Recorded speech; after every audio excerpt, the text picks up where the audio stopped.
لله رب العالمين والعاقبة للمتقين والصلاة والسلام على سيد الأنبياء والمرسلين أما بعد فأعوذ بالله من الشيطان الرجيم بسم الله الرحمن الرحيم قال الله تبارك وتعالى في القرآن المجيد والفرقان الحميد إنما يخشى الله من عباده العلماء وقال النبي صلى الله تعالى عليه وسلم لو كان الدين عند الثريا لذهب به رجل من فارس أو قال من أبناء فارس حتى يتناوله.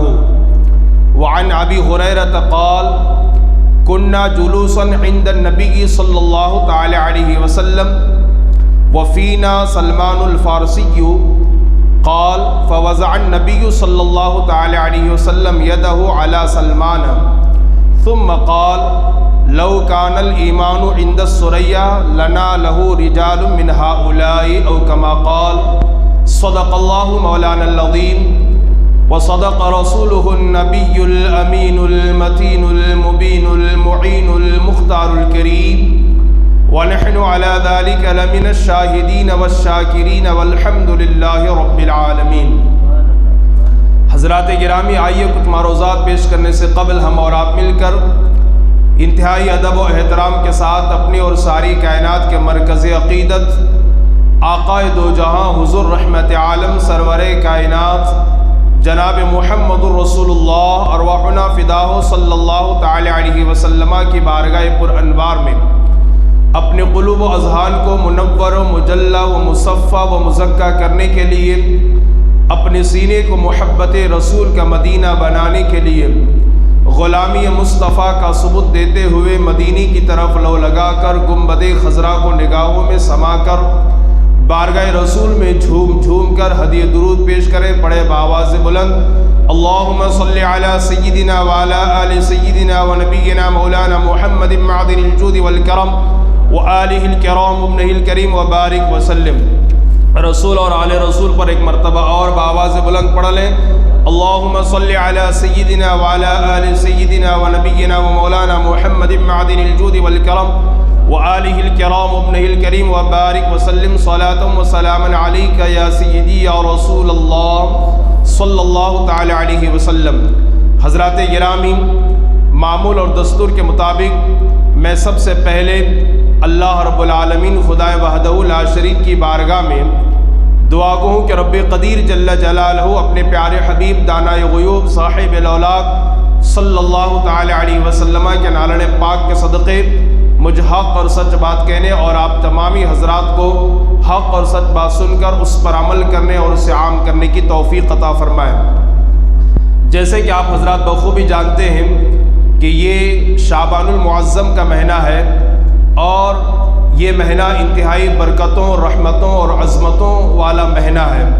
یہی وہ مہینہ ہے کہ اسی مہینے کی 15ویں تاریخ کو ایک ایسی مقدس بابرکت رات اللہ نے ہمیں اور آپ کو اپنے حبیب صلی اللہ علیہ وسلم کے نالن پاک کے صدقے میں عطا فرمائی ہے، جسے ہم اور آپ شب برات کہتے ہیں، نجات کی رات کہتے ہیں، جہنم سے آزادی کی رات کہتے ہیں. اور یہ رات اتنی مقدس ترین رات ہے کہ حدیثوں میں فرمایا گیا کہ اس رات اللہ تبارک و تعالی بنو کلب کی بکریوں کے بالوں کی تعداد کے برابر، بنو کلب کی بکریوں کی تعداد کے برابر یا ان کے بالوں کی تعداد کے برابر جہنمیوں کو جہنم سے آزاد فرما کر جنت میں داخل فرماتا ہے. اللہ تبارک و تعالیٰ سے دعا ہے کہ اللہ پاک ہمیں اور آپ کو اپنے حبیب کے صدقے میں وہ رات اور اس کی برکتیں، رحمتیں ہمیں نصیب فرمائے اور اس میں ہمیں اور آپ کو سب کو مل کر اللہ کو منانے کی اللہ ہمیں توفیق عطا فرمائے. اس سے پہلے کہ اس رات کے حوالے سے کچھ معروضات آپ کے سماعتوں کے حوالے کیا جائے، شعبان المعظم کی 2 تاریخ کو کروڑوں نہیں بلکہ اربوں کھربوں لوگوں کے جو امام ہیں، حضرت امام اعظم ابو حنیفہ رضی اللہ تعالی عنہ کی تاریخ وصال ہے. چونکہ ان کا ہم پر بہت بڑا احسان ہے اور حضرت امام اعظم ابو حنیفہ کے ہم مقلد ہیں، ان کی غلامی کا پٹا آج بھی اور صبح قیامت تک ہماری گردنوں میں رہے گا. تو ہماری اور آپ کی ذمہ داری بنتی ہے کہ ہم اور آپ ان کی سیرت کو بیان کریں، ان کے زندگی کو بیان کریں، ان کے حیات طیبہ کو بیان کریں، اور ان کی سیرت اور حیات و خدمات کو سن کر ہم اپنے اندر ان کے نقش قدم پر چلنے کا جذبہ بھی پیدا کریں، تاکہ اللہ پاک ان کے قدموں کی برکت سے ہمیں دنیا اور آخرت میں کامیابی سے ہمکنار فرمائے۔ حضرات گرامی، امام اعظم ابو حنیفہ رضی اللہ تعالیٰ عنہ کے زندگی کے کچھ جھلکتے ہوئے واقعات میں کتابوں کی روشنی میں آپ کے سامنے رکھنے کی کوشش کروں گا، اس امید پر کہ آپ حضرات ان کو سماعت بھی فرمائیں اور ان واقعات پر عمل کرنے کا جذبہ بھی اپنے اندر پیدا کریں۔ امام اعظم ابو حنیفہ رضی اللہ تعالی عنہ تابعی کا نام ہے، ایک جلیل القدر عالم ربانی کا نام ہے، ایک مفتی باوقار کا نام ہے، اپنے دور اور اپنے زمانے کے ایک محدث اور ایک مفسر اور ایک ولی کامل کا نام ہے۔ تابعی کس کو کہتے ہیں؟ جو شخص ایمان کی حالت میں نبی پاک صلی اللہ علیہ وسلم کے چہرے کی زیارت کر لے اور ایمان پر ہی اس کا خاتمہ ہو، اسے صحابی کہتے ہیں۔ ٹھیک ہے، جو نبی کی زیارت کرے اور کلمہ پڑھ لے اور ایمان ہی کے حالت میں اس کی وفات ہو جائے، اسے صحابی کہتے ہیں، اور جو شخص کسی صحابی کی زیارت کر لے اسے تابعی کہتے ہیں۔ حدیث پاک میں اللہ کے رسول صلی اللہ علیہ وسلم نے ارشاد فرمایا، سب سے اچھا زمانہ میرا زمانہ ہے، اور اس کے بعد سب سے اچھا زمانہ ان کا ہے جو میرے زمانے سے ملا ہوا ہے۔ پھر نبی نے فرمایا سب سے اچھا زمانہ ان کا ہے جو ان کے زمانے سے ملا ہوا ہے، یعنی اللہ کے نبی صلی اللہ علیہ وسلم نے اپنے زمانے کو، اپنے صحابہ کے زمانے کو اور تابعین کے زمانے کو خیر القرون کے لقب سے یاد فرمایا، اور خیر القرون فرمایا کہ یہ زمانہ سب سے بہترین زمانہ ہے۔ امام اعظم ابو حنیفہ رضی اللہ تعالی عنہ اس زمانے میں آتے ہیں جس زمانے کو میرے نبی نے خیر القرون فرمایا ہے، بہترین زمانہ فرمایا ہے۔ اور امام اعظم ابو حنیفہ رضی اللہ تعالی عنہ ایک روایت کے مطابق 18 صحابہ سے آپ نے ملاقات فرمائی ہے، اور ایک روایت کے مطابق 8 صحابہ کرام سے آپ نے اکتساب فیض کیا ہے اور ان سے برکتیں حاصل فرمائی ہے، ان سے آپ نے ملاقات فرمائی ہے اور ان کے چہروں کا آپ نے دیدار بھی فرمایا ہے۔ ایک صحابی سے ملاقات ہو جائے تو بہت بڑی دولت ہے، ایک صحابی کے ساتھ بیٹھنے کا شرف مل جائے تو بہت بڑی بات ہے، لیکن ہمیں بڑے فخر کے ساتھ ہم یہ کہتے ہیں کہ ہمارے امام نے ایک روایت کے مطابق 18 بروایت دیگر 8 صحابہ کرام سے اکتساب فیض کیا ہے اور ملاقات کا شرف حاصل کیا ہے۔ یہی وجہ ہے کہ امام اعظم ابو حنیفہ رضی اللہ تعالی عنہ تابعی کے نام سے جانے جاتے ہیں، اور تابعی میں آپ کا شمار ہوتا ہے۔ امام اعظم ابو حنیفہ رضی اللہ تعالی عنہ کی ولادت سے پہلے انہی کے بارے میں علماء فرماتے ہیں کہ رسول اللہ صلی اللہ علیہ وسلم نے ارشاد فرمایا، اگر دین ثریا پر چلا جائے، آسمانوں پر چلا جائے، ایک روایت میں ہے کہ ایمان آسمانوں پر چلا جائے، ایک روایت میں کہ علم اگر آسمانوں پر چلا جائے، تو فارس کی اولاد میں سے ایک نوجوان اس کو کھینچ کر کے زمین پر لائے گا۔ سنی حدیث پاک ہے، میں آپ کے سماعتوں کے حوالے کر رہا ہوں۔ عن ابی ہریرہ قال، حضرت ابو ہریرہ رضی اللہ تعالیٰ عنہ سے روایت ہے کہ انہوں نے فرمایا، کننا جلوسا عند النبی صلی اللہ علیہ وسلم، ایک مرتبہ ہم نبی کریم صلی اللہ علیہ وسلم کے سامنے بیٹھے ہوئے تھے، وفینا سلمان، اور ہمارے درمیان حضرت سلمان فارسی بھی موجود تھے۔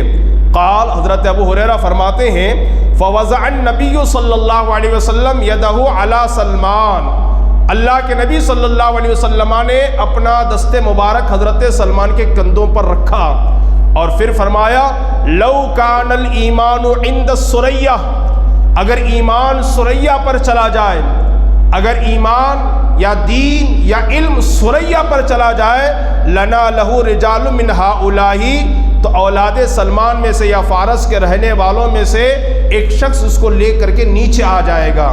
علماء فرماتے ہیں کہ یہ امام اعظم ابو حنیفہ کی طرف اشارہ تھا۔ آپ ذرا سوچیں اور اندازہ لگائیں، اللہ تبارک و تعالیٰ نے ہمارے امام امام اعظم ابو حنیفہ رضی اللہ تعالی عنہ کو کتنا علم عطا فرمایا تھا کہ بڑے بڑے مسئلے آپ یوں لمحے بھر میں حل فرما دیا کرتے تھے۔ آئیے ایک دو مثالیں پیش کر کے میں اپنی گفتگو کو آگے بڑھاؤں تاکہ جو ہے اللہ تبارک و تعالیٰ ان کے قدموں کی برکت سے ہمارے اندر بھی علم دین حاصل کرنے کا شوق اور جذبہ پیدا فرمائے۔ آپ سوچیں، حضرت امام اعظم ابو حنیفہ رضی اللہ تعالیٰ عنہ کا دور ہے، ایک امیر زادہ ہے، ایک امیر شخص رئیس آدمی ہے۔ جب اس کی وفات کا وقت قریب آیا، اس کے چھوٹے چھوٹے بچے تھے، اس نے سوچا کہ اگر یہ اس کے پاس بہت زیادہ مال تھا، سونا تھا، اس نے یہ سوچا اگر یہ میں سونا کسی غریب کو دیتا ہوں تو وہ کھا جائے گا، اس کی حفاظت نہ کر پائے گا، اور اگر یہ سونا میں اپنے بچوں کو دیتا ہوں جو کہ نابالغ اور چھوٹے ہیں تو وہ اس کو ضائع کر دیں گے۔ تو اس نے ایک بھروسے مند انسان کو بلایا، اپنے قریبی رشتہ دار کو، اور بلا کر کے کہا کہ میں اب دنیا سے رخصت ہو رہا ہوں، چند لمحوں یا چند گھنٹوں کا میں مہمان ہوں، یہ سونے سے بھرے ہوئے تھیلیاں ہیں، بیاگ ہے، تم اس کو اپنے پاس رکھو، جب میرے بچے جوان ہو جائیں ہو جائیں تو جو تمہارا جی چاہے ان کو دے دینا۔ یہ باضابطہ لکھ کر کے اور زبانی طور پر بول کر کے اس نے اپنے قریبی رشتہ دار کو سونے کی بوریاں اور تھیلیاں عطا کر دی۔ کہا جب میرے بچے بڑے ہو جائیں اور عقل و شعور کے مالک ہو جائیں تو جو تمہارا دل چاہے انہیں دے دینا، جو تمہارا جی چاہے انہیں عطا کر دینا۔ ادھر یہ کہہ کر اس امیر زادے کا انتقال ہو گیا، باپ کا انتقال ہو گیا۔ اس شخص نے سونا اپنے پاس رکھا۔ جب اس کے نابالغ بچے بڑے ہوئے تو اس نے محلے کے ذمہ داروں کو جمع کیا، چند علماء کو جمع کیا، لوگوں کو جمع کیا، اور جمع کر کے سونے کی بوریوں کو سامنے رکھا، سونے کے تھیلوں کو سامنے رکھا، اور رکھنے کے بعد وہ رکا اور وہ درخواست نکال کر کے پڑھ کر کے سنایا۔ اس کے باپ نے یہ وصیت کی تھی مرنے سے پہلے کہ جب میرے بچے بالغ ہو جائیں، عقل و شعور ان کے پاس آ جائے، وہ جوان ہو جائیں، نوجوان ہو جائیں، تو جو تمہارا جی چاہے وہ تم ان کو دے دینا۔ اب میرا جی تو یہ چاہ رہا ہے کہ میں ان کو بوریاں دے دوں، اس لیے پورا سونا نکال کر کے بوریاں اس کو بچوں کو دے دیا، صرف خالی تھیلے بچوں کو دے دیا، چونکہ باپ کی وصیت یہی تھی نا کہ جو تمہارا جی چاہے وہ تم ان کو دے دینا۔ تو سارے محلے کے ذمہ داران نے یہی فیصلہ کیا، ٹھیک ہے، ان کے باپ کی وصیت تھی جو تمہارا جی چاہے وہ تم بچوں کو دے دینا، اور تمہارا جی تو یہ چاہ رہا ہے کہ بوریاں ان بچوں کو دے دی جائے تو بوریاں دے دو وصیت کے مطابق۔ خیر، محلے میں یہ بات پھیل گئی کہ بچوں کے ساتھ بڑا ظلم ہوا، بچوں کے ساتھ بڑا ظلم ہوا کہ خالی بوریاں ملی۔ یہ بات شدہ امام اعظم ابو حنیفہ کی بارگاہ میں پہنچی، کہا حضور بچوں کے ساتھ تو بڑا ظلم ہوا، بچوں کے ساتھ بڑی ناانصافی اور زیادتی ہوئی۔ امام نے فرمایا لوگوں کو پھر سے جمع کیا جائے، ان بچوں کو پھر سے بلایا جائے اور اس شخص کو بھی لایا جائے۔ پھر سے محفل قائم ہوئی۔ اس کے بعد امام اعظم نے فرمایا پڑھو اس کے باپ کی وصیت کیا تھی، تو اس نے رکا نکالا اور پڑھنا شروع کیا کہ جب میرے بچے بالغ ہو جائیں، نوجوان ہو جائیں، تو جو تمہارا جی چاہے وہ بچوں کو دے دینا، جو تمہارا جی چاہے وہ بچوں کو دے دینا۔ کہا پھر سے پڑھو، پھر سے پڑھا، بتاؤ تمہارا جی کیا چاہتا ہے، کیا تمہارا جی بوریے کو چاہتا ہے یا سونے کو چاہتا ہے؟ اس نے کہا میرا جی تو میرے لیے سونا چاہتا ہے۔ تو اس کے باپ کی مراد یہی تھی کہ تم جو چاہو وہ بچوں کو دے دینا، یعنی سونا تم بچوں کو عطا کرو۔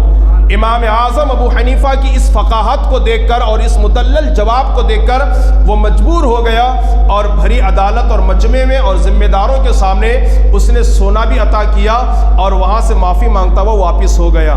یہ ذہانت اللہ تبارک و تعالیٰ نے امام اعظم ابو حنیفہ کو عطا فرمائی تھی۔ اسی طریقے سے آپ دیکھیں امام اعظم ابو حنیفہ کے حوالے سے وقت کے امام شافعی رضی اللہ تعالیٰ عنہ فرمایا کرتے تھے، اللہ پاک نے نعمان ابن ثابت یعنی امام اعظم ابو حنیفہ کو اتنا علم عطا فرمایا ہے کہ اگر وہ اپنے علم کی روشنی میں کسی لکڑی یا لوہے کو سونا ثابت کرنا چاہیں تو ثابت کر سکتے ہیں۔ اتنا علم اگر کسی کو اللہ نے عطا فرمایا ہے تو امام اعظم ابو حنیفہ کو اللہ نے عطا فرمایا ہے۔ لیکن آج اس امام کے مقلد کون ہیں؟ ہم اور آپ ہی تو ہیں۔ آج اس امام کا نام لیوا کون ہے؟ ہم اور آپ ہی تو ہیں۔ آج اس امام کے نام پہ فاتحہ کرنے والے کون ہیں؟ ہم اور آپ ہی تو ہیں۔ آج اس امام کی عظمت کا نعرہ لگانے والے کون ہیں؟ ہم اور آپ ہی تو ہیں۔ لیکن خود ہم اپنا بھی تھوڑا سا احتساب کریں، اپنا بھی تھوڑا سا جائزہ لیں کہ آج ہمارے اندر قرآن، حدیث، نبی کی شریعت کا علم کتنا ہے، فرائض کا علم کتنا ہے، عقائد کا علم کتنا ہے، اور تجارت کے مسائل کا علم کتنا ہے، طہارت کے کتنے مسئلے ہم جانتے ہیں، روزے اور زکوٰۃ اور حج کے مسئلے ہم کتنے جانتے ہیں۔ اللہ اکبر کبیرہ۔ جس امام کے بارے میں وقت کا امام کہتا ہے اللہ نے اتنا علم دیا ہے کہ اگر وہ لوہے یا لکڑی کو سونا ثابت کرنا چاہیں تو ثابت کر دیں۔ آئیے میں آپ کو بتاؤں اللہ پاک نے ہمارے اور آپ کے امام کو کتنا زبردست علم عطا فرمایا تھا۔ ایک شوہر نے اپنی بیوی کو طلاق دے دی، بیوی اس کی سیڑھی پر کھڑی ہے، بیچ سیڑھیوں پر بیوی کھڑی ہے۔ شوہر نے بیوی سے مخاطب ہو کر کہا اگر اوپر چڑھی تو طلاق، نیچے اتری تو طلاق، اگر اوپر چڑھی تو طلاق، اگر نیچے آئی تو بھی طلاق۔ اب کریں تو کیا کریں؟ بیچ سیڑھیوں پر کھڑی ہو گئی، اوپر چڑھتی تو طلاق پڑے گی اور نیچے آتی تو طلاق پڑے گی۔ وہ وہیں کھڑی کی کھڑی رہی۔ علماء سے پوچھا گیا کہ اس کا کوئی حل ہے طلاق سے بچنے کا؟ علماء نے کہا کہ کوئی حل نہیں ہے، اگر اوپر چڑھے گی تو بھی طلاق واقع ہوگی، نیچے آئے گی تو بھی طلاق واقع ہوگی۔ پریشان ہو کر امام کی بارگاہ میں آئے، امام سے کہا حضور ایک شوہر نے اپنی بیوی سے کہا کہ درمیانی سیڑھی پر وہ کھڑی ہے، کہا اوپر جاؤ گی تو طلاق، نیچے آؤ گی تو طلاق۔ امام حضور کوئی حل ہے اس کا کہ عورت طلاق سے بچ جائے؟ امام نے فرمایا سیڑھی کو نکال کر کے زمین پہ رکھ دو اور وہ سیڑھیوں سے باہر آ جائے، نہ چڑھنا ہوگا نہ اترنا ہوگا، طلاق سے بچ جائے گی، طلاق سے بچ جائے گی۔ اللہ اکبر۔ چونکہ چڑھے گی تو طلاق، اترے گی تو طلاق، یہاں تو نکل رہی ہے، سیڑھی کو اتار کر کے زمین پہ رکھ دیا جائے تاکہ اس کا چڑھنا اور اترنا نہ ہو بلکہ نکل نہ پایا جائے، بیوی طلاق سے بچ جائے گی۔ یہ فقاہت اور یہ ذہانت، یہ علم اگر اللہ نے کسی کو دیا ہے تو امام اعظم ابو حنیفہ کو دیا ہے۔ اب آئیے ان کے علم کے سینکڑوں جو ہے واقعات ہیں، اللہ پاک ہمیں اور آپ کو ان کے نقش قدم پر چلتے ہوئے علم دین حاصل کرنے کی توفیق عطا فرمائے۔ اور کچھ باتیں میں آپ کو بتاؤں کہ امام اعظم ابو حنیفہ رضی اللہ تعالی عنہ کا تقویٰ کیسا تھا، لوگوں سے ان کا پیار، ان کی محبت کیسی تھی۔ فقہ حنفی کے ویسے تو مسلک کے 4 امام ہیں، امام اعظم ابو حنیفہ، امام شافعی، امام مالک اور امام احمد ابن حنبل۔ یہ چاروں بھی جنتی ہیں، چاروں بھی صحیح ہیں۔ جس کی کشتی میں بھی بیٹھیں گے اور جس کا دامن بھی تھامیں گے اور جس کے نقش قدم پر بھی چلیں گے اللہ پاک ضرور جنت نصیب فرمائے گا۔ چاروں امام برحق ہیں، چاروں امام جنتی ہیں اور چاروں امام اللہ والے ہیں، لیکن ان چاروں میں سب سے بڑا مرتبہ اگر کسی کا ہے وہ ہمارے امام اعظم ابو حنیفہ رضی اللہ تعالیٰ عنہ کا ہے۔ ہمارے امام کی شان دیکھیں، اللہ تبارک و تعالیٰ نے ان کو کتنا اونچا مقام عطا فرمایا۔ علماء فرماتے ہیں کہ امام اعظم نے عالم رویا اور عالم خواب میں 100 مرتبہ اللہ کی ذات کا دیدار کیا ہے، اللہ کی ذات کا دیدار کیا ہے۔ یہ ہمارے اور آپ کے امام اعظم ابو حنیفہ ہے۔ فقہ حنفی کے 3 امام ہیں، بڑے 3 امام ہیں فقہ حنفی کے، ذرا غور سے اس کو سنیے گا، علمی بات ہے۔ امام اعظم ابو حنیفہ ہیں، امام ابو یوسف ہیں اور امام محمد رضی اللہ تعالیٰ عنہ ہیں۔ یہ 3 امام ہیں۔ ہمارے درس نظامی میں عالم کورس میں فقہ کی جتنی کتابیں پڑھائی جاتی ہے یا اصول فقہ کی جتنی کتابیں پڑھائی جاتی ہے، چاہے نور العزا ہو، چاہے ہدایہ اولین و آخرین ہو، یا نور الانوار ہو، یا اصول الشاشی ہو، یہ جتنی بھی کتابیں پڑھائی جاتی ہیں فقہ میں یا اصول فقہ میں، وہاں ان 3 اماموں کا نام بار بار آتا ہے۔ امام اعظم نے یوں فرمایا، امام شافعی نے یوں فرمایا، امام محمد نے یوں فرمایا، امام احمد نے یوں فرمایا، امام ابو یوسف کا قول یہ ہے، ان کا نام بار بار آتا ہے۔ اللہ پاک نے ان کو وہ مقام عطا فرمایا ہے۔ تو یہ ہمارے 3 امام ہیں، امام اعظم، امام ابو یوسف اور امام محمد رضی اللہ تعالیٰ عنہ۔ امام اعظم اور امام یوسف جب بھی بولا جاتا ہے تو شیخین مراد ہوتے ہیں۔ کون مراد ہوتے ہیں؟ شیخین۔ اس کو تھوڑا کیچ کرنے کی کوشش کریں، شیخین مراد ہوتے ہیں۔ شیخین سے مراد شیخ، یعنی جب کہا جائے گا نا امام اعظم اور امام یوسف کا یہ فتویٰ ہے، یعنی شیخین کا یہ فتویٰ ہے۔ ان دونوں کو شیخین کیوں کہا جاتا ہے؟ اس کی علت اور وجہ تسمیہ یہ ہے کہ امام اعظم شیخ اور استاد ہیں امام محمد کے، اور امام ابو یوسف بھی استاد ہیں امام محمد کے، چونکہ امام اعظم کے وصال کے بعد امام محمد نے چند دن تعلیم حاصل کی امام ابو یوسف کے پاس، اس لیے ان دونوں کو شیخین کہا جاتا ہے۔ کن کو؟ امام ابو یوسف کو، امام اعظم ابو حنیفہ کو، ٹھیک ہے۔ اب یہاں میں رک کر کے آپ کو بتاؤں، ابو یوسف ان کا نام ہے، تو ابو یوسف سے امام ابو یوسف کیسے بنے؟ یہ سمجھ میں آ رہی آپ؟ میرا نام ہے غلام ربانی، غلام ربانی سے مولانا غلام ربانی کیسے بنے؟ صادق میاں نور، صادق میاں نور سے حافظ صادق کیسے بنے؟ قربانی دی، انہوں نے گھر چھوڑا، مدرسہ گئے، وہاں کی دال روٹی کھانے کے بعد حافظ صادق میاں نور بنے، مولانا حافظ مشیر بنے، مولانا غلام ربانی بنے۔ تو ابو یوسف، امام ابو یوسف کیسے بنے؟ اس کو میں آپ کو بتانا چاہ رہا ہوں، سنیے۔ امام اعظم ابو حنیفہ رضی اللہ تعالی عنہ ایک مرتبہ گزر رہے تھے، امام ابو یوسف سے راستے میں ملاقات ہو گئی، تھوڑی دیر گفتگو سنی تھی، بات چیت ہوئی، تو امام ابو یوسف نے بڑی فصیح انداز میں آپ سے کلام کیا، آپ کے سوالوں کا جواب دیا۔ حضرت امام اعظم ابو حنیفہ کی نگاہ ولایت نے دیکھ لیا یہ بچہ کوئی معمولی بچہ نہیں ہے، بڑا ذہین ہے، بڑا ہوشیار ہے، بڑا عقل مند ہے۔ پوچھا بیٹا کہاں جاتا ہے تو؟ کہا میں مزدوری کرنے کے لیے جاتا ہوں۔ کہا اس عمر میں پڑھنے کے بجائے مزدوری کرتا ہے؟ کہا حضور میں بڑے غریب گھرانے کا، بڑے غریب خاندان کا بچہ ہوں، اگر مزدوری کے لیے نہ جاؤں گا تو گھر میں چولہا نہ جلے گا۔ اللہ اکبر کبیرہ۔ میرے امام نے امام ابو یوسف سے پوچھا بتاؤ مہینے بھر تم کتنا کماتے ہو؟ کہا حضور اتنا کماتا ہوں، اگر میں مہینہ تمہیں اتنا پیسہ دے دوں کیا تم پڑھائی کرو گے؟ کہا سبحان اللہ، بہت اچھی بات ہے۔ اللہ اکبر کبیرہ۔ امام ابو یوسف رضی اللہ تعالی عنہ کو امام اعظم نے اپنی کفالت میں لے لیا، اپنی پرورش اور اپنی ذمہ داری میں لے لیا، اور ہر مہینہ گھر پیسہ بھیجتے اور پڑھائی کے لیے اپنے پاس رکھتے اور پڑھاتے رہے۔ ایک روایت کے مطابق 10 سال، ایک روایت کے مطابق 20 سال حضرت امام ابو یوسف کو اپنے پاس رکھ کر کے میرے امام نے پڑھایا، اور آج ابو یوسف کی بجائے پوری دنیا ابو یوسف کو امام ابو یوسف کہتی ہے۔ اللہ اکبر کبیرہ۔ یہاں سے ہمیں یہ بات سمجھ میں آئی مسلمانوں، اگر اللہ نے ہمیں بھی دولت دی ہے، اللہ نے اگر ہمیں بھی طاقت دی ہے، تو ہم بھی کسی غریب بچے کی کفالت کریں، کسی غریب بچے کی پرورش کریں۔ ہم نہیں پڑھ سکتے، ہماری اولاد نہیں پڑھ سکتی، ہمارے بیٹے نہیں پڑھ سکتے، محلے کے کسی غریب بچے کی کفالت کی ذمہ داری لے لے اور اس کو پڑھا کر کے ڈاکٹر بنائے، انجینئر بنائے، جج اور وکیل اور لائر بنائے، حافظ قرآن یا عالم ربانی بنائے۔ رب کعبہ کی قسم، جب تک وہ دنیا میں زندہ رہے گا اور جب تک مخلوق خدا کی خدمت کرتا رہے گا، اس کی تمام برکتیں اللہ آپ کو بھی عطا فرمائے گا۔ امام اعظم ابو حنیفہ نے امام ابو یوسف کی کفالت کی ذمہ داری لی اور اتنا بڑا انہیں عالم بنایا کہ آج پوری دنیا 800 سے 850 سال کا طویل زمانہ گزر گیا، بلکہ 9 سال سے زیادہ طویل زمانہ گزر گیا، امام ابو یوسف کا نام لیے بغیر کوئی عالم نہیں بنتا ہے، اتنا اونچا مقام۔ تو جب ان دو کا نام آتا ہے تو ان کو شیخین کہا جاتا ہے۔ اب امام محمد اور امام یوسف کا جب نام آتا ہے تو ان کو صاحبین کہا جاتا ہے۔ کیا کہا جاتا ہے؟ صاحبین کا معنی ہوتا ہے ساتھی۔ تو چونکہ امام محمد اور امام یوسف نے ایک ساتھ ساتھی ہو کر کے امام اعظم سے تعلیم حاصل کی ہے، اس لیے ان کو صاحبین کہا جاتا ہے۔ کیا کہا جاتا ہے؟ صاحبین کہا جاتا ہے۔ اور جب امام اعظم اور امام محمد کا نام آتا ہے تو ان کو طرفین کہا جاتا ہے۔ کیا کہا جاتا ہے؟ طرفین۔ طرف کا معنی ہوتا ہے کنارہ۔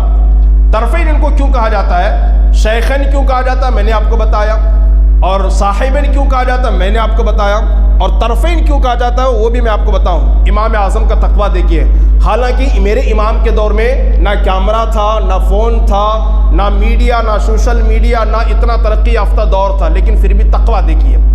طرفین کیوں کہتے ہیں امام محمد کو اور امام اعظم کو؟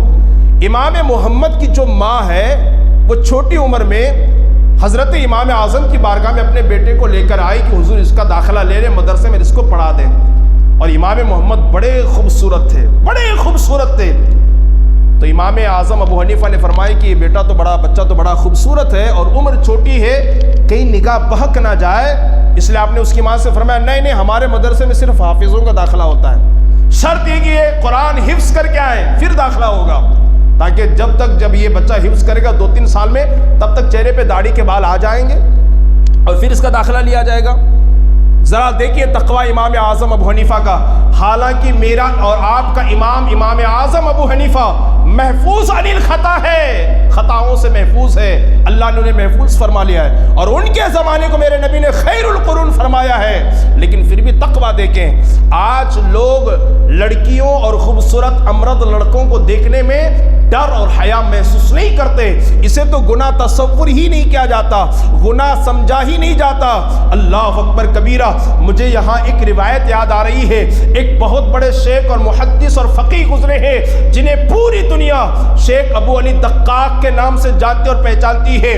تصوف کے میدان میں لکھی جانے والی پہلی کتاب رسالہ قشیریہ کے مصنف نے بڑے بڑے القاب سے ان کو یاد کیا ہے اور بڑے ادب اور تعظیم کے ساتھ ان کا نام بیان کیا ہے۔ کون؟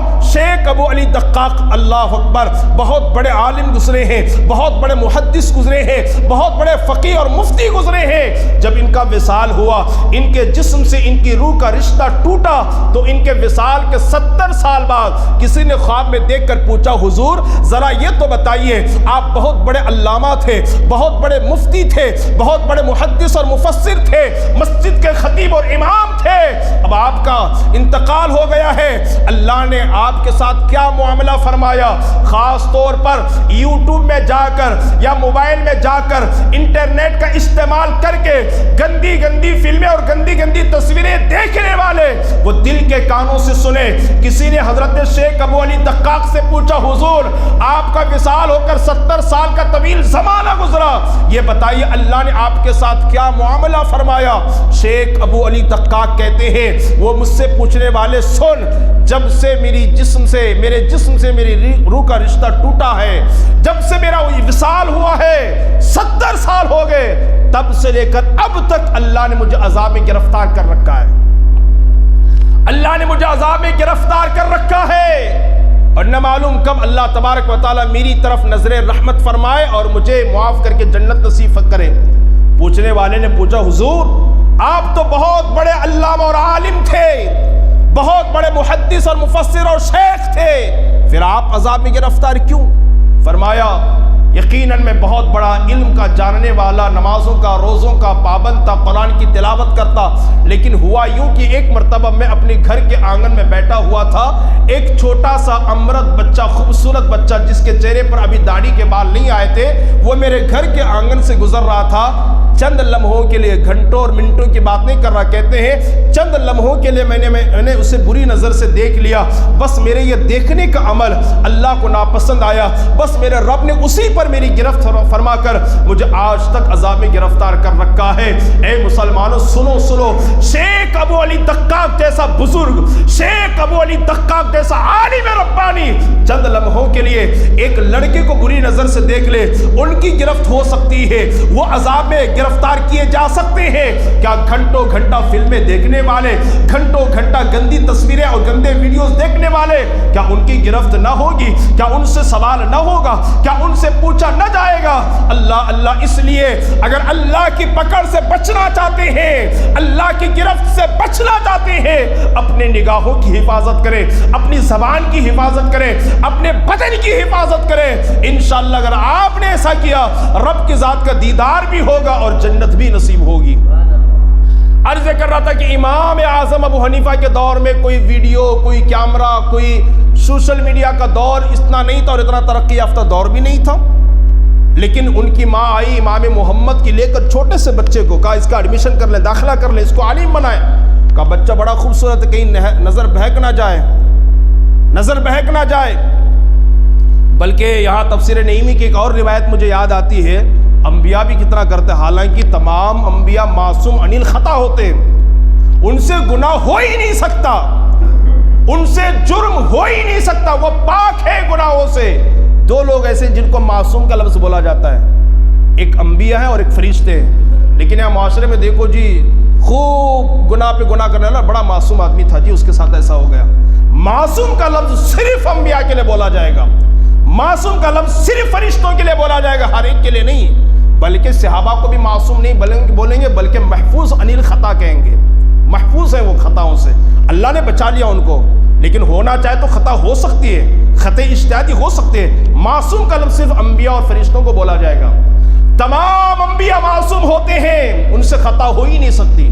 لیکن موسیٰ علیہ السلام جب جا رہے تھے نا، سفر کرتے جنگل و بیابانوں سے، تو حضرت غالباً ایوب علیہ السلام یا کسی پیغمبر کی دو بیٹیوں سے ملاقات ہوئی، تو انہوں نے کہا حضور آپ ہمارے گھر چلیں، تو جناب موسیٰ نے کہا مجھے راستہ تو نہیں معلوم، آپ آگے آگے چلو۔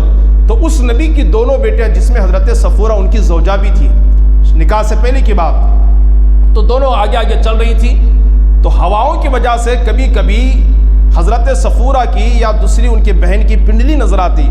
جناب موسیٰ علیہ السلام نے فرمایا کہ تم اپنا دامن درست کر لو، کپڑا درست کر لو کہ تمہاری پنڈلی نظر آتی ہے۔ پھر انہوں نے درست کیا اور کوشش کی اس نبی کی بیٹی نے کہ ان کا بدن ظاہر نہ ہونے پائے، پھر بھی ہواؤں کی جھونکوں سے ان کا کپڑا اڑتا اور پنڈلی نظر آتی۔ جناب موسیٰ جیسے پیغمبر نے کہا ہواؤں کی وجہ سے تمہارے بدن سے کپڑا ہٹتا ہے، ایک کام کرو تم پیچھے پیچھے آؤ، میں آگے آگے چلتا ہوں۔ انبیاء کرام اتنا احتیاط کرتے، انبیاء کرام اتنے محتاط ہوتے، حالانکہ انبیاء سے گناہ ہو ہی نہیں سکتا، لیکن امت کو تعلیم دینا مقصود تھا۔ آج وہ فکر وہ سوچ کہاں چلی گئی؟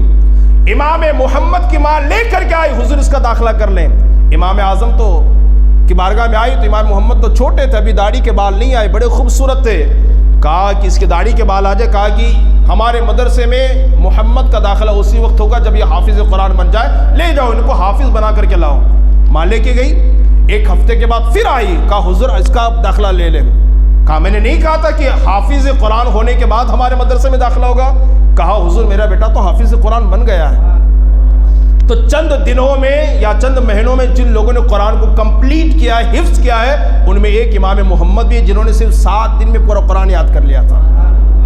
آج بھی ہمارے دور میں ہمارے ساتھی میں ایسے بھی لوگ آپ کو ملیں گے جنہوں نے صرف 5.5-6 مہینے میں قرآن کو حفظ کیا ہے۔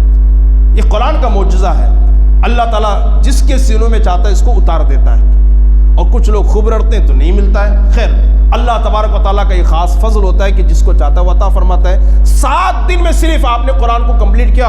اب تو امام اعظم کے پاس کوئی عذر نہیں تھا، تو امام اعظم نے فرمایا کہ اس کے پورے سر کے بال منڈوائے جائیں تاکہ یہ تھوڑا سا خراب لگے اور بہکنے کا کوئی خدشہ نہ ہو۔ سر کے بال منڈوائے گئے، لیکن امام محمد اتنے خوبصورت تھے کہ سر کے بال منڈوانے کے بعد بھی خوبصورت نظر آ رہے تھے۔ تو امام نے کیا فرمایا، ٹھیک ہے جب تک کہ تمہارے داڑھی کے بال نہیں آ جاتے اور سر پہ بال نہیں آ جاتے، آپ میرے سامنے نہیں میرے طرف میں بیٹھیں۔ کہاں بیٹھیں؟ سائیڈ میں، میرے کنارے بیٹھیں۔ تو داڑھی کے بال آنے تک امام اعظم کا تقویٰ دے کے آپ نے اپنے شاگرد امام محمد کو اپنے طرف میں بٹھا کر کے پڑھوایا۔ اس لیے جب بھی طرفین کہا جاتا ہے تو امام محمد اور امام اعظم مراد ہوتے ہیں، امام اعظم اور امام محمد مراد ہوتے ہیں، طرف میں بٹھا کر کے پڑھا کرتے ہیں۔ اور ایسا پڑھایا امام اعظم ابو حنیفہ نے امام محمد کو کہ امام شافعی جیسا ان کے شاگرد نظر آتے ہیں۔ امام شافعی کے استاد امام محمد ہیں، یعنی امام اعظم کے شاگرد یہ استاد ہیں امام شافعی رضی اللہ تعالیٰ عنہ کے۔ یہ مقام اللہ پاک نے امام اعظم ابو حنیفہ کو عطا فرمایا، اور حضرت امام اعظم ابو حنیفہ کا تقویٰ اور ان کی پرہیزگاری تو بہت بلند و بالا ہے۔ ایک اور ان کی تقوی کی بات بتا کر میں اپنی گفتگو کو آگے بڑھانے کی کوشش کروں، اور جس سے آپ کو اندازہ ہو جائے گا کہ امام اعظم کا تقویٰ کتنا اونچا تھا، پرہیزگاری۔ امام اعظم ابو حنیفہ کو کہیں جانا تھا، گلی سے آپ گزر رہے تھے، اچانک آپ کا پیر کیچڑ میں پڑا اور کیچڑ کے چند چھینٹے اٹھ کر کے دیوار پہ لگے۔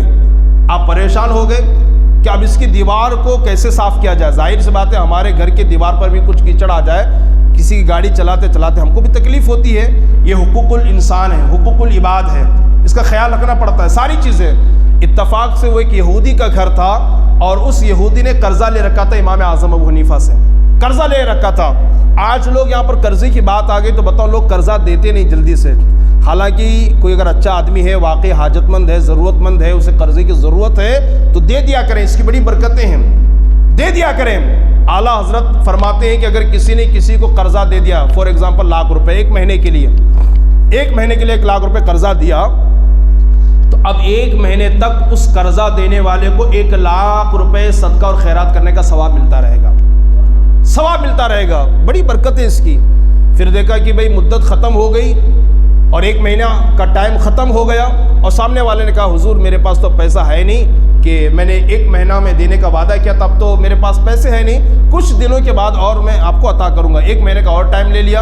اب جب 1 مہینے کی مدت ختم ہو گئی قرضہ دینے کی، اس نے پیسہ نہیں دیا، اب اس کے بعد جتنی تاخیر ہوگی 2 لاکھ اللہ کی بارگاہ میں صدقہ خیرات کرنے کا ثواب اس کو اللہ پاک عطا فرمائے گا۔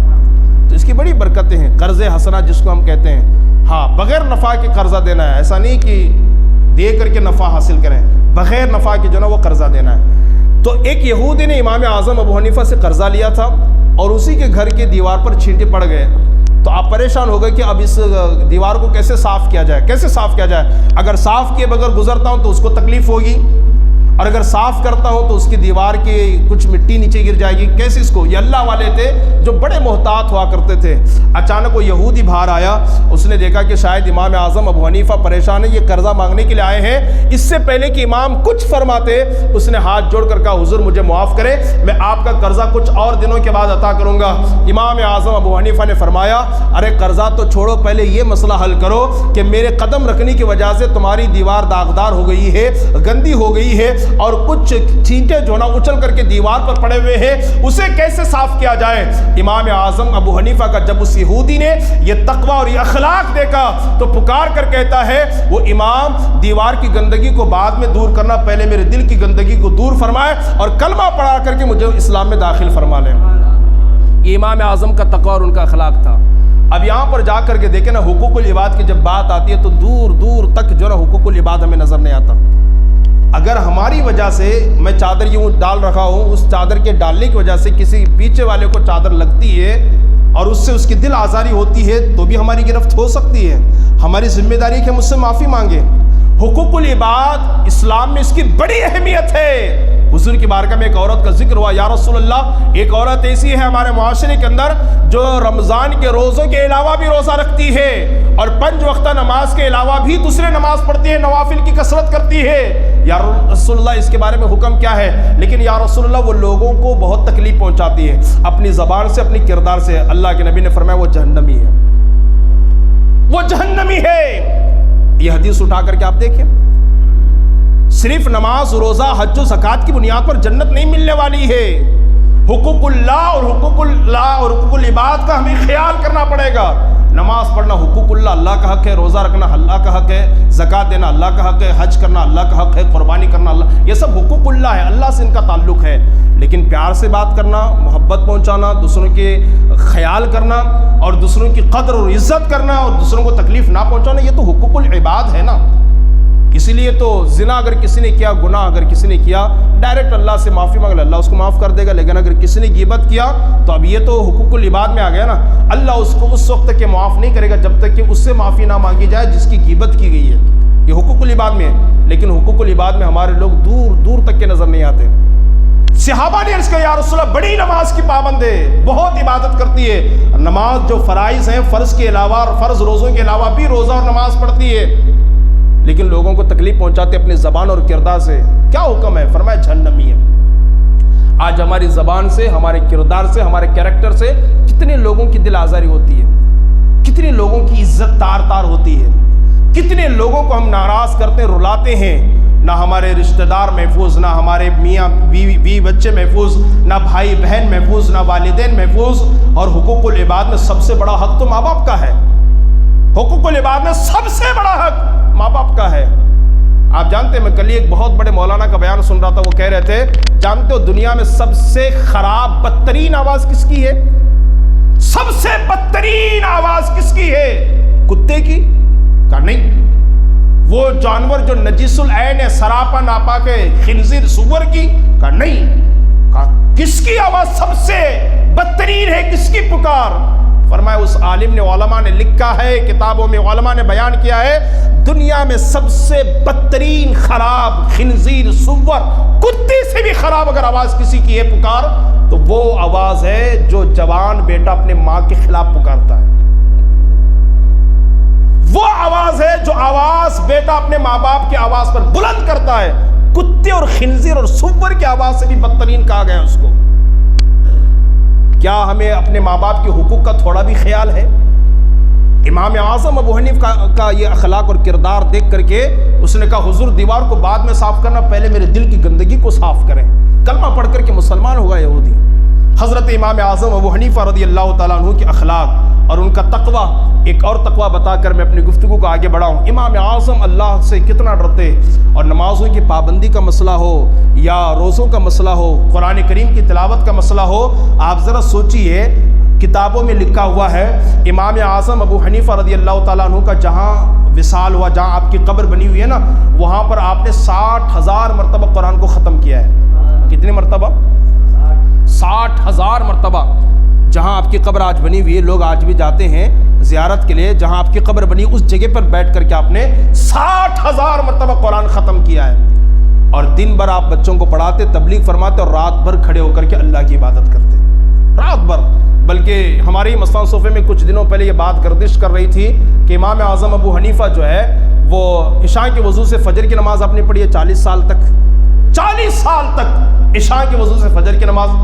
تو تہجد نہیں پڑھتے تھے، اور تہجد کے لیے سونا ضروری ہے، تو سوتے ہیں تو پھر ظاہر سی بات ہے وضو ٹوٹ جاتا ہے، تو پھر کیسے وہ عشاء کے وضو سے فجر کی نماز پڑھتے تھے؟ بات سمجھ میں آئی آپ کو؟ میں نے اس پر ریسرچ کیا، علماء سے پوچھا، کتابیں نکال کر کے دیکھا، تو بات یہ سامنے آئی کہ تہجد کی نماز پڑھنے کے لیے سونا ضروری ہے، لیکن پورا ٹیک لگا کر کے سونا ضروری نہیں ہے، آنکھ تھوڑی سی لگ گئی تو بھی کافی ہے۔ اور بیٹھے بیٹھے سونے سے وضو نہیں ٹوٹتا ہے، بیٹھے بیٹھے اونگ لینے سے بھی وضو نہیں ٹوٹتا ہے۔ ہاں یوں پورا لیٹ گئے تو وضو ٹوٹتا ہے، یا کسی ایسی چیز کو ٹیک لگا کر کے سویا ہے کہ اس کو ہٹا دی جائے تو گر جائے گا تو وضو ٹوٹتا ہے۔ یوں بیٹھے بیٹھے ہونے سے، ویسا دیکھا تھا جمعہ میں بہت سارے لوگ سوتے ہیں، تو ان کو چاہیے کہ پھر سے جائیں وضو کر کے آئیں۔ آج تک کوئی گیا ہے وضو کرنے کے لیے؟ بہت سارے ابھی بھی سو رہے ہیں لوگ، ہے نا؟ ہاں ابھی بھی سو رہے ہیں، چونکہ امام اعظم کی بات ہو رہی ہے نا، تو نیند تو آئے گی، شیطان تو سلائے گا، اللہ اس کے رسول کی بات ہو رہی ہے نا۔ لیکن جب الیکشن کی بات آئے گی اور لوگ ایسا سنتے ہیں، لگتا ہے کہ اب تو آنکھوں میں کچھ چلا جائے گا، اتنا غور سے سنتے ہیں۔ اور یہ میں کوئی ہواؤں میں نہیں پھینک رہا ہوں، میں نے دیکھا ہے، ہاں میں نے دیکھا ہے مسجدوں میں، ویڈیوز میں نے دیکھے، اپنے ماتے کے آنکھوں سے دیکھا۔ کیا سنتے ہیں جی، ابھی یہ صدر صاحب بننے والے بھاشن دے رہے، کیا سن رہے ہیں جی؟ لگتا ہی نہیں انہوں نہیں بنے گا، بنوج بنے گا صدر، اتنا غور سے سنتے ہیں۔ یہ حقیقت ہے، یہ سچائی ہے، کوئی ڈھکی چھپی بات نہیں ہے۔ اور وہ خیر یہ الگ عنوان ہو جائے گا، ورنہ ساری چیز اتنا غور سے سنتے ہیں۔ کسی کا بھاشن انہوں نے MLA کا غور سے سنیں گے، اور یہاں کتنے لوگ سو رہے ہیں، تو بیٹھے بیٹھے سونے سے وضو نہیں ٹوٹتا ہے، ایک اونگ اس کے لیے کافی ہے، ٹھیک ہے؟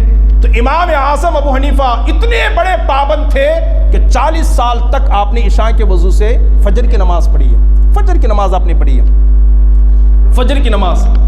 اور یہاں پر بات آ گئی الیکشن کی، تو ہماری دعا ہے کہ اللہ پاک کامیابی سے ہمکنار فرمائے۔ جو حضرات کھڑے ہیں، اور آپ سے بھی گزارش ہے کہ آپ حضرات جو ہے نا وہ تعاون فرمائیں، اور ہر ایک جو ہے نا اپنے پسندیدہ شخص کو ووٹ دینے کی کوشش کریں، کون خدمات کر سکتا، ساری چیزیں۔ لیکن ایک بات میرا دل بول رہا ہے کہ نہ بولوں، ایک طرف سے آواز آ رہی کہ بول دوں، ٹھیک ہے؟ اور اس پر آپ علماء کرام، مفتیان کرام سے بھی پوچھ سکتے ہیں، یہ باتیں بین العلماء مشہور ہو رہی ہے۔ اب مسجد عبادت کے لیے نہیں رہ گئی ہے، دنیاوی باتوں کے لیے مسجد رہ گئی ہے، دنیائی باتوں کے لیے۔ حالانکہ مسئلہ یہ ہے کہ مسجد میں دنیا کی باتیں، ضرورت کی باتیں کرنا بھی منع ہے، ضرورت کی باتیں بھی کرنا منع ہے، لیکن اب مسجدوں میں دنیا کی باتیں زیادہ ہوتی ہے۔ ہمیں اور آپ کو اس کی طرف توجہ مبذول کرنا چاہیے اور غور کرنا چاہیے۔ خیر اللہ پاک ہمیں اور آپ کو سب کو ہدایت عطا فرمائے، اور جو اللہ پاک جو ہے بہتر جانتا ہے کون ہمارے لیے مفید ہے، کون ہمارے خدمات کرے گا، کون ہماری مصیبتوں میں ہمارے ساتھ کھڑا ہوگا، اللہ پاک جو ہے نا وہ ان کو کامیابی سے ہمکنار کرے۔ چاروں اپنے ہیں، اللہ پاک چاروں کو کامیابی سے ہمکنار فرمائے۔ امام اعظم کا تقویٰ دیکھیے، بس بات بتا کر اپنی گفتگو ختم کر دوں۔ امام اعظم کا تقویٰ کتنے بڑے تھے، رات بھر کھڑے ہو کر عبادت کرنے والے، 60,000 مرتبہ قرآن ختم کرنے والے، رمضان میں، تراویح میں، اور دن میں اور رات میں ایک مرتبہ قرآن ختم کرنے والے، اللہ کی اتنی عبادت کرنے والے۔ تقویٰ کتنا ہے، پرہیزگاری کتنی ہے؟ سنیے آخری بات۔ امام اعظم جس گاؤں اور شہر میں تھے، بغداد میں، یہ بات پھیلی، کہا حضور ہمارے یہاں فلاں صاحب کی بکریاں ہیں، ان کی بکریوں میں سے ایک بکری کو کسی چور نے چوری کر لیا ہے، کسی چور نے چوری کر لیا ہے۔ امام اعظم نے جانکار لوگوں سے دریافت کیا کہ ایک بکری کی عمر کتنی ہوتی ہے، تو بتانے والوں نے بتایا کہ اتنے اتنے سال اس کی عمر ہوتی ہے۔ بکری کا گوشت آپ کو بہت لذیذ تھا، اتنے سالوں تک آپ نے بکری کا گوشت تناول نہیں فرمایا، کہیں چوری ہوئی کی بکری کا گوشت میرے پیٹ میں نہ چلا جائے، چوری کی ہوئی بکری کا گوشت میرے پیٹ میں نہ چلا جائے۔ ڈھونڈ کے بتائیے نا اپنے سوسائٹی میں، اپنے معاشرے میں، اپنے صوبے میں، کیا ایسا بھی کوئی متقی ہمیں نظر آتا ہے؟ ایسا بھی کوئی پرہیزگار ہمیں نظر آتا ہے؟ لوگ کہتے ہیں چوری کا بکرا ہے، ارے ہم تو پیسہ دے کے لے رہے ہیں، ہم تو پیسہ دے کے لے رہے ہیں، ہوتا کیا ہے؟ پر امام اعظم کی سوچ اور فکر اور تقوی اور آخرت دیکھیں کہ کہیں چوری کی ہوئی بکری کا گوشت میرے پیٹ میں نہ چلا جائے۔ اتنے سالوں تک آپ نے بکری کا گوشت تناول نہیں فرمایا۔ پھر کسی نے کہا حضور، ایک شخص نے بکری کا گوشت تناول فرمایا اور پھر تناول کرنے کے بعد اس نے اپنی غلاظت کو دریا میں ڈال دیا، سمندر میں۔ پھر آپ نے فرمایا کہ پوچھنے والوں نے اس سے پوچھا کہ ایک مچھلی کی عمر کتنی ہوتی ہے؟ تو بتانے والوں نے بتایا کہ اتنی اس کی عمر ہوتی ہے۔ اتنے سال تک آپ نے مچھلی کو ہاتھ نہیں لگایا، کہیں بکری کا گوشت اس نے نہ کھایا ہو اور اس کی غلاظت کو کسی مچھلی نے نہ کھایا ہو۔ ایسا بھی کوئی پرہیزگار ملتا ہے ہمیں دنیا میں؟ ایسا بھی کوئی متقی ہمیں ملتا ہے دنیا میں؟ تب جا کر کے یہ مقام، یہ منصب، یہ مرتبے ملتے ہیں۔ آج دیکھو جدھر سے مال آتا ہے لو بھرو، جیب بھرنی چاہیے، کیسے بھی ہو، کیسے بھی ہو۔ 4 لوگ الیکشن کے لیے کھڑے ہیں، 5 لوگ کھڑے ہیں، 10 لوگ کھڑے ہیں، 10 لوگوں سے اگر پیسہ لے سکتے ہیں 10 سے لے لو، اور ان سے بھی وعدہ کرو کہ تمہیں کو ووٹ دیں گے، ان سے بھی وعدہ کرو تمہیں کو ووٹ دیں گے، لاؤ 500 1000 روپے۔ ایک ووٹ کے لیے 500 کے لیے ہم اپنے آپ کو بیچ دیتے ہیں۔ ارے مسلمان تو بازار مصطفیٰ میں بک چکا ہے، اسے کوئی خرید نہیں سکتا ہے۔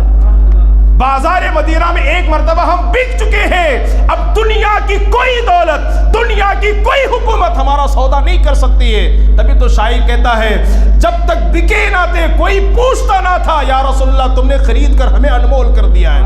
ہم تو بازار مصطفیٰ میں بک چکے ہیں، اور یہ قوم 500 1000 میں بکنے والی نہیں ہے۔ یہ مت کیجئے، غلط ہے یہ۔ حلال طریقے سے روزے حاصل کرنے کی کوشش کریں۔ ایک بہت بڑے قاضی تھے، ان کی مزار شریف اللہ والے، گجرات کی سرزمین پر ان کی مزار شریف ہے۔ حضور شیخ الاسلام مدنی میاں نے خود اس روایت کو بیان بھی کیا ہے کہ گجرات میں آج بھی شیخ وجیہ الدین ان کا کچھ نام ہے، وہ بہت بڑے قاضی تھے، لیکن ان کا جو بیٹا تھا وہ گھر کھانا نہیں کھاتا۔ کچھ سالوں کے بعد یا کچھ مہینوں کے بعد لوگوں نے کہا حضور آپ قاضی القضات ہیں، پورے شہر کے قاضی ہیں، آپ فیصلے کرتے ہیں، بڑے ہیں، اتنے بڑے ہیں، لیکن افسوس اور تعجب کی بات یہ کہ آپ کا بیٹا آپ کے گھر میں کھانا نہیں کھاتا ہے، باہر کھاتا ہے، دوسرے یہاں کھاتا ہے۔ اللہ اکبر، ایسی بات ہے؟ تو بیٹے کو آپ نے طلب کیا اور طلب کر کے فرمایا کیا بیٹا کیا بات ہے، تو میرے گھر میں کھانا کیوں نہیں کھاتا ہے؟ کہا ابا حضور آپ قاضی ہیں، آپ ایک حاکم ہیں، لوگوں کے فیصلے کرتے ہیں، اور آپ کا خادم جب بازار جاتا ہے نا ترکاری وغیرہ خریدنے کے لیے، راشن وغیرہ لانے کے لیے، تو ہو سکتا ہے کہ کوئی ترکاری بیچنے والا، راشن دینے والا، کہ قاضی صاحب کے گھر سے کوئی خادم یہ ترکاری لینے کے لیے آیا ہے تو مروت میں کچھ یوں ہی دے دے، تو میں نہیں چاہتا کہ ایسی غذا میرے پیٹ میں چلا جائے۔ اللہ اکبر، اس لیے میں آپ کے گھر میں نہیں کھاتا۔ باپ نے مسکرا کر کے شیخ وجیہ الدین نے فرمایا بیٹا اگر میں اس کا خیال نہیں کرتا تو تجھ جیسا بیٹا اللہ مجھے کیوں عطا کرتا؟ اگر میں کھانے پینوں میں احتیاط نہ کرتا، اگر میں کمانے میں اور پیسہ کمانے میں احتیاط نہ کرتا تو تجھ جیسا نیک بیٹا اللہ مجھے کیوں عطا کرتا؟ کہ تیرا تقوی اتنا ہے تو یہ میری کمائی کی بدولت ہے نا، کمائی کی بدولت ہے۔ اس لیے اگر آپ چاہتے ہیں نا اپنے بچوں کے اندر وہ اعلیٰ درجے کے انسان بنے تو حلال کھلائیے، کمال کے آدمی بنے تو حلال کھلائیے۔ ڈاکٹر اقبال کتنے مشہور آدمی ہیں، ان کے بارے میں یہ فرمایا جاتا ہے کہ جب وہ اپنی ماں کے شکم میں تھے تو ان کی ماں جو ہے نا وہ اپنے مزدوری کے پیسوں سے اپنا پیٹ بھرتے، اور جب ڈاکٹر اقبال کی ولادت ہوئی، آج ان کی کلیات اقبال اتنی مشہور ہے، آج پوری دنیا میں ڈاکٹر اقبال اتنے مشہور ہیں، ان کے اشعار پڑھنے پر لوگ فخر محسوس کرتے ہیں، لوگ سبحان اللہ کہتے ہیں، ساری چیزیں۔ تو علماء کچھ کہتے ہیں کہ جب ان کی ولادت ہوئی تو انہوں نے اپنی چھاتی کا دودھ نہیں پلایا انہیں، بلکہ ایک بکری کو اپنے پیسوں سے خریدا، اس کا دودھ پلا کر کے پرورش کیا۔ کہیں ایسا نہ ہو کہ میرا شوہر مجھے کہیں سے لا کر کے کھلا دے، وہ میرے پیٹ میں جائے، وہ دودھ بنے اور وہ دودھ میرے بیٹے کے حلق میں چلا جائے، اس کے پیٹ میں چلا جائے۔ آپ نے بکری کو پال کر، بکری کا دودھ پلا کر اپنے بیٹے اقبال کی پرورش فرمائی، اس رزق حلال کی برکت یہ ہے۔ ڈاکٹر اقبال چلے گئے قبر میں، آج بھی ان کا نام زندہ ہے، آج بھی ان کا کارنامہ زندہ ہے، آج بھی ان کے نام پہ مجلسیں قائم ہوتی ہے۔ یہ حلال کی برکتیں ہیں، لیکن لوگوں کی توجہ اس طرف نہیں ہے۔ کتنا مار سکتے ہیں مار لو، کتنا لوٹ سکتے ہیں لوٹ لو۔ امام اعظم کا تقویٰ دیکھیں، آپ نے بکری کا گوشت چھوڑ دیا، آپ نے مچھلی کھانا چھوڑ دیا کہ کہیں مچھلی کا گوشت اور کہیں چوری کی بکری کا گوشت میرے پیٹ میں نہ چلا جائے. حلال روزی کمائیں، اللہ اس میں بڑی برکت عطا فرماتا ہے. بس آخری بات، امام اعظم ابو حنیفہ کا ادب بھی سن لیں جس کا آج ہمارے اندر نہیں ہے. امام اعظم ابو حنیفہ رضی اللہ تعالیٰ عنہ جب کبھی درسگاہ میں پڑھاتے نا، ایک مرتبہ ایسا ہوا کہ کلاس میں آپ بیٹھے، آپ کے طلبہ آپ کے سامنے بیٹھے ہوئے ہیں، اچانک پڑھاتے پڑھاتے امام اعظم اٹھ کے کھڑے ہو جاتے ہیں، پھر بیٹھ جاتے ہیں، پھر پڑھاتے پڑھاتے پھر کھڑے ہو جاتے ہیں، پھر بیٹھ جاتے ہیں، پھر پڑھاتے پڑھاتے پھر اٹھ جاتے ہیں، پھر بیٹھ جاتے ہیں. شاگردوں نے پوچھا حضور یہ کیوں آپ ایسا کرتے ہیں؟ تو حضرت امام اعظم ابو حنیفہ فرماتے ہیں کہ میرے استاد کا بیٹا جو ہے نا وہ یہاں سے بار بار گزر رہا ہے، اس کے ادب کے لیے میں کھڑا ہو رہا ہوں. جب استاد کے بیٹے کا یہ ادب ہے نا، استاد کے بیٹے کا یہ ادب، تو پھر استاد کا ادب کتنا ہوگا؟ علماء نے کتاب میں لکھا ہے ان کے استاد حضرت حماد، اور ان کے استاد حضرت ابراہیم نقعی، اور ان کے استاد حضرت امام حضرت علقمہ، اور ان کے استاد صحابی رسول حضرت عبداللہ بن مسعود، اور وہ شاگرد ہیں براہ راست حضور صلی اللہ علیہ وسلم کے. ٹھیک ہے، حضرت حماد ان کے استاد ہیں، کئی سالوں سے پڑھایا اور اتنا زبردست پڑھایا. پڑھانے کے بعد جب تمام علوم سے نوازا تو امام اعظم نے پوچھا حضور اب میں کیا کروں، کہاں مدرسہ کھولوں، کہاں خدمت کروں؟ تو ان کے استاد امام حماد اپنے مسند سے کھڑے ہو گئے، بیٹا یہاں بیٹھ کر کے اب تم دین کو پڑھایا نا. اتنے زبردست عالم تھے امام اعظم ابو حنیفہ. استاد کا ادب، جب تک استاد جس محلے میں آپ رہتے تھے نا، ایک دو تین گلیاں چھوڑ کر کے حضرت امام حماد کا گھر تھا. آج ہم قبلے کی طرف پیر نہیں پھیلاتے ہیں، لیکن امام اعظم ابو حنیفہ کا اپنے استاد کا ادب دیکھیں کہ جب تک ان کے استاد زندہ رہے ان کے گھر کی طرف کبھی آپ نے پیر پھیلا کر کے نہ آرام فرمایا نہ آپ نے قیام فرمایا. اور جب ان کا وصال ہوا ان کے مزار شریف کی طرف بھی کبھی آپ نے پیر نہیں پھیلایا. استاد کا ادب اتنا کرتے، استاد کا ادب. اور استاد یہ مربی روح ہوتا ہے، اس کا مقام ماں باپ سے بڑا ہوتا ہے. لیکن آج چاہے وہ دنیا کا استاد ہو چاہے دین کا استاد ہو، آج اس استاد کا فقدان، اس استاد کے ادب کا فقدان ہمارے اندر نظر آتا ہے. بلکہ اگر علم آ گیا اور ادب نہیں آیا تو علم بیکار ہے. ادب ہی سب کچھ ہے. مولا علی فرماتے ہیں وہ بچہ یتیم نہیں ہے جس کے پاس جس کا والد انتقال کر گیا ہو، بلکہ وہ بچہ یتیم ہے جس کے پاس نہ ادب ہے نہ علم ہے. ادب ہی سب کچھ ہے. شیطان کے پاس علم کی کمی نہیں تھی، بے ادب تھا، جہنم میں ڈال دیا گیا. اور میں نے دیکھا ہے ایک آخری واقعہ، میں جن دنوں میں دارالعلوم غوثیہ میں پڑھ رہا تھا 2003 یا 2002 کی میں بات بتا رہا ہوں، ایک بہت بڑے عالم دین تھے، بڑے زبردست، چہرہ بڑا خوبصورت تھا. میں اس وقت اپنے اساتذہ کو کھانا کھلاتا تھا، ہاتھ باندھ کے کھڑا ہوتا، خدمت کرتا. میں ایک بڑے عالم دین تھے، نام نہیں لوں گا، بڑے خوبصورت. اب شہر ہبلی میں وہ ہے بھی نہیں ہے. بڑے خوبصورت، عربی زبردست، انگلش زبردست، اور فارسی میں جانکاری اچھی تھی، علمی صلاحیت بہت اچھی تھی. لیکن ان کا مسئلہ یہ تھا کہ کسی بھی مسجد میں مدرسے میں 6 مہینے زیادہ ٹکتے نہیں تھے. اچھی تقریر تھی، بیان اچھا تھا، رنگ بہت اچھا تھا. آج بھی ان کی تصویر میرے ذہن میں گشت کر رہی ہے. اب وہ بھیونڈی میں ہے، مہاراشٹر میں. لیکن بڑی علمی صلاحیت تھی، لیکن کہیں بھی 1 سال 6 مہینہ اس سے زیادہ نہیں، کچھ بھی مسئلہ ہوتا نکال دیتے جماعت والے. ہمارے استاد نے ایک مرتبہ ان سے پوچھ لیا حضور آپ اتنے زبردست باصلاحیت ہیں، آپ کہیں ٹکتے کیوں نہیں ہیں؟ کہا جب میں جامعۃ الاشرفیہ مبارک پور اعظم گڑھ یوپی میں پڑھ رہا تھا اس وقت میں نے اپنی آواز کو استاد کی آواز پر بلند کیا تھا. اپنی آواز کو استاد کی آواز پر بلند کیا تھا تو استاد نے 2 جملے کہے تھے، جا تو کہیں ٹک نہیں پائے گا، کہیں ٹک نہیں پائے گا. بس ان کے وہ 2 جملے مجھے پریشان کر رہے ہیں. زبردست عالم، فاضل، قاری اور زبردست عربی، اردو، انگلش جاننے والے آج نہ وہ مدرسے میں ہیں نہ مسجد میں ہیں، سب چھوڑ کر کے دوسرا کاروبار کر رہے ہیں. یہ کر رہے ہیں. یہ کیا ہے؟ استاد کے جملے. کوئی بڑی بد دعا نہیں ہے. ہمارے استاد کہا کرتے تھے بیٹا جن کے پاس پڑھتے ہو نا بچو اس بات سے کہ وہ تمہیں گھر کر کے بھی دیکھیں، گھر کر کے دیکھیں. آج کا وہ ادب رہ گیا ہے علماء کا، استادوں کا، اماموں کا ہمارے اندر نہیں ہے. علماء کا ادب اگر میں اپنی طرف سے اس کو بتاؤں تو آپ لوگ سوچیں گے شاید ربانی زیادہ بول رہا ہے. میں آپ کو کتاب کی روشنی میں بتاتا ہوں، سنیے. کتاب پڑھ کر کے میں آپ کو بتاتا ہوں. علماء کیا کی بے ادبی کرنے سے بچیں، استاد کی بے ادبی کرنے سے بچیں، اور لوگوں کی، بڑوں کی بے ادبی کرنے سے بچیں. دیکھیے میں پڑھ کر کے آپ کو سنا رہا ہوں. ایک مرتبہ کہ علماء کا بے ادب کون ہوتے ہیں، استاد کا کی بے ادبی کون کرتے ہیں، اماموں کی بے ادبی کون کرتے ہیں. سنیے میں پڑھ کر کے آپ کو سنا رہا ہوں. اگر میں اس کو بولوں تو آپ بولیں گے کہ میں مبالغہ سے کام لے رہا ہوں. ایک مرتبہ درود پاک پڑھ لیں. اللہم صلی علی سیدنا وعلی آل سیدنا و نبینا مولانا محمد معدن الجود والکرم وآلہ الکرام ابن الکریم. دیکھیے نگاہ ولایت امام اعظم ابو حنیفہ کی. اس کو دکھا دیجئے، نگاہ ولایت لکھا ہوا، دیکھیے نگاہ ولایت، یہ پورا میٹر میں پڑھ رہا ہوں، سنیے اس کو۔ کچھ بچے گیند کھیل رہے تھے، کرکٹ، فٹ بال، کوئی بھی گیند کھیل رہے تھے، گیند اتفاق سے حضرت امام اعظم ابو حنیفہ کی مجلس میں آپ ہی کے سامنے گری۔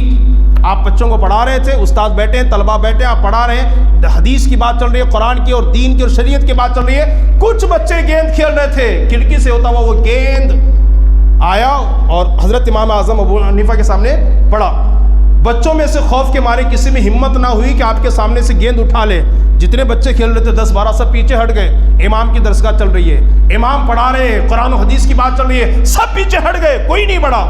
لیکن کیا ہوا؟ لیکن ایک لڑکے نے دوڑ کر آپ کے سامنے سے جب وہ گیند کو اٹھا لیا تو آپ نے فرمایا کہ یہ لڑکا حرامی ہے۔ یہ میں اپنی طرف سے نہیں کر رہا ہوں، یہ کتاب کی روشنی میں، اور حوالہ بھی دے رہا ہوں، تذکرۃ الاولیاء، اس کے علاوہ انوار البیان، دیگر لوگوں نے اس کو بھی بیان کیا ہے۔ وہ لڑکا دھڑ دھڑ آیا اور گیند کو اٹھا لیا۔ کیا غلطی کی تھی اس نے؟ گیند کو اٹھا لیا۔ آپ نے اپنی نگاہ ولایت سے دیکھ کر کے فرمایا لڑکا حرامی ہے۔ اور پھر کیونکہ اس میں حیا نہیں ہے، ادب نہیں ہے، اور جب لوگوں نے جب معلومات کی، تحقیق کی، تو پتہ چلا واقعی وہ لڑکا حرامی تھا۔ اس لیے میں آپ سے ہاتھ چھوڑ کر کے گزارش کرتا ہوں، چاہے درگاہ ہو، چاہے مسجد ہو، چاہے ماں باپ ہو، چاہے استاد ہو، چاہے امام ہو، چاہے علماء ہو، ان کی بے ادبی کرنے سے بچیں۔ اگر آپ اپنے آخرت کو بچانا چاہتے ہیں، اگر آپ جنت چاہتے ہیں اور دنیا کو تباہ ہونے سے بچانا چاہتے ہیں، تو ان کی بے ادبی سے بچیں۔ کئی عالم کی بے ادبی ہو رہی ہے، غیبت ہو رہی، اٹھ کے چلے جائیں وہاں سے، آپ شامل نہ ہوں اس کے اندر۔ یہ میں نے آپ کو حوالہ دیکھ کر کے بتایا، کسی کے اندر جرأت نہیں کہ اس کو انکار کر سکے۔ اگر یہ غلط ہوتا تو اتنے بڑے بڑے علماء اپنی کتابوں میں اس کو نہیں لکھتے۔ آپ نے اپنی نگاہ ولایت سے دیکھ کر کے بتا دیا۔ اس لیے کسی بھی عالم کی توہین نہ کریں، کسی امام کی توہین نہ کریں، والدین اور بڑوں کی بھی ادبی نہ کریں۔ اگر آپ اپنی آخرت کو اچھا بنانا چاہتے ہیں، اللہ کی رضا حاصل کرنا چاہتے ہیں۔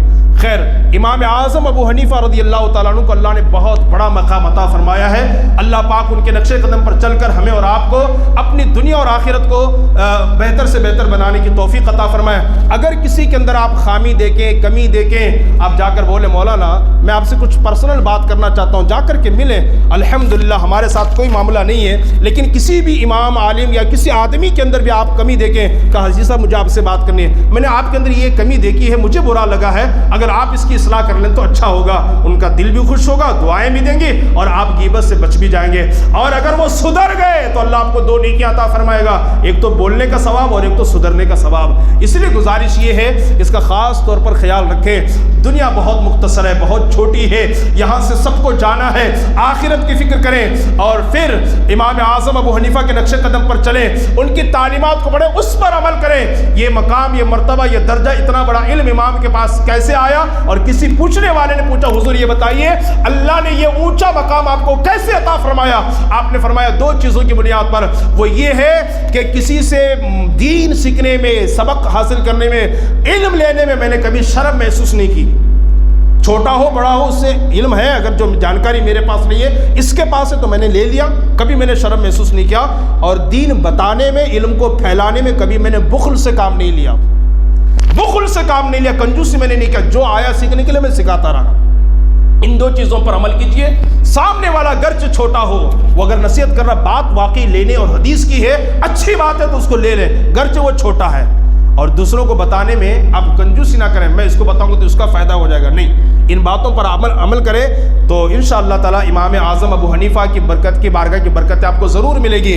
اور علم کا شوق اور جذبہ اپنے اندر پیدا کریں۔ امام اعظم نے کیسا پیدا کیا تھا؟ امام ابو یوسف کے بارے میں بس آخری بات، آپ امام اعظم کی کلاس میں بیٹھے ہیں، درس چلا ہے، کسی نے آ کر کہا حضور آپ کے بیٹے کا انتقال ہو گیا ہے۔ اب بیٹے کے جنازے میں کون نہیں جاتا؟ بیٹے کی میت پر کون نہیں روتا؟ بیٹا چاہے کیسا بھی ہو، لیکن امام اعظم ابو حنیفہ کی درسگاہ میں امام ابو یوسف بیٹھے ہیں، کسی نے آ کر کہا حضور آپ کے بیٹے کا وصال ہو گیا، انتقال کر گیا ہے۔ آپ نے فوراً جیب سے پیسے نکالے اور کہا، اس سے کہا اس کو لے جاؤ بازار سے کفن خریدو، میرے بیٹے کو غسل دینا، اسے کفن پہنانا اور جنازہ پڑھ کر کے اس کو دفن کر دینا، اگر میں چلا گیا تو امام کی درسگاہ سے غیر حاضر ہو جاؤں گا۔ پھر یہ میں برکت ہے، چونکہ نماز جنازہ پڑھنا فرض کفایہ ہے، کسی ایک نے پڑھ لیا تو سب پر کیوں ذمہ ہو جائیں گے، سب کا پڑھنا کوئی ضروری نہیں ہے۔ آپ نے اپنے بیٹے کے جنازے میں شرکت نہیں کی، صرف علم کے خاطر، اگر بیٹے کے جنازے میں جاؤں گا تو درسگاہ چھوٹ جائے گی، امام اعظم ابو حنیفہ کا بیان چھوٹ جائے گا، امام اعظم ابو حنیفہ کی نصیحتیں چھوٹ جائے گی، اور پھر میں اس کو کبھی بھرپائی اس کی نہ کر پاؤں گا۔ یہاں پر ہم مدرسے میں پڑھاتے ہیں جی وہ ہمارے نند کے بیٹے کی بیٹی کی شادی ہے، ایک 5 دن کی چھٹی دے دیجئے۔ شادی میں جانا کون سا فرض اور واجب ہے؟ لوگ چھٹیاں لے کے چلے جاتے ہیں۔ اسکول میں چھٹیاں نہیں، وہ ہمارے دادا کے خالہ کی بیٹی کا انتقال ہوا ہے، آج 40واں ہے، 2 دن کی چھٹی دے دیجئے۔ ہم اپنے پڑھائی کا نقصان کرتے ہیں۔ خدا رہا اس طرح مت کیجئے۔ ایک دن پڑھائی اگر آپ حاصل نہ ہو پائے واللہ وہ برکتیں آپ کو کبھی نہ ملے گی، وہ بھرپائی کبھی نہ ہو پائے گی۔ اس لیے پابندی کے ساتھ مدرسہ بھیجیں، اسکول بھیجیں، ٹیوشن بھیجیں، اور اپنے مستقبل کو، اپنے بچے کے مستقبل کو اور فیوچر کو بہتر سے بہتر بنانے کی کوشش کریں، تاکہ بچے ہمارا مستقبل بھی کامیاب ہو، دنیا بھی کامیاب ہو اور آخرت بھی کامیاب ہو۔ اللہ پاک ہمیں اور آپ کو کہنے سننے زیادہ عمل کی توفیق عطا فرمائے۔ وما علینا الا البلاغ۔ السلام علیکم۔ چند